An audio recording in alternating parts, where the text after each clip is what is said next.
السلام علیکم ورحمۃ اللہ وبرکاتہ۔ کان میں درد کا روحانی وظیفہ۔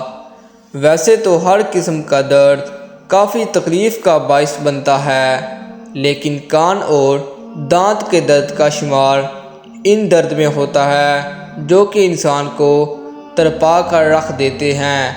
اس کی شدت اس قدر ہوتی ہے کہ اگر انسان کو ایک بار بھی اس کا سامنا کرنا پڑے تو وہ زندگی بھر اس کا درد نہیں بھول پاتا۔ کان کے درد کی ویسے تو کافی وجوہات ہیں، جیسے کہ گلے میں خرابی، الرجی، انفیکشن، زخم، پانی کا پڑ جانا جیسے مسائل جنم لیتے ہیں۔ اس کے علاوہ ایسے بھی بچے ہیں جو کہ دانت نکال رہے ہوتے ہیں، اس میں بھی درد ہوتا ہے۔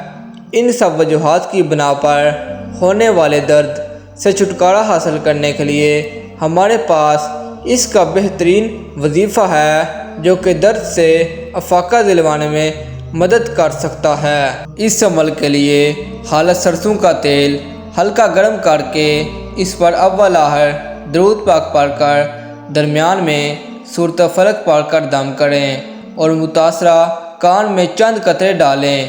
انشاءاللہ جلد آرام آ جائے گا۔ نماز کی پابندی لازمی ہے۔ اللہ پاک ہم سب کو عمل کی توفیق عطا فرمائے۔ جزاک اللہ۔ اسلامک ویڈیو دیکھنے کے لیے شیئر انفارمیشن کو سبسکرائب کریں۔ تب تک کے لیے ملتے ہیں نیکسٹ ویڈیو میں۔ اللہ حافظ۔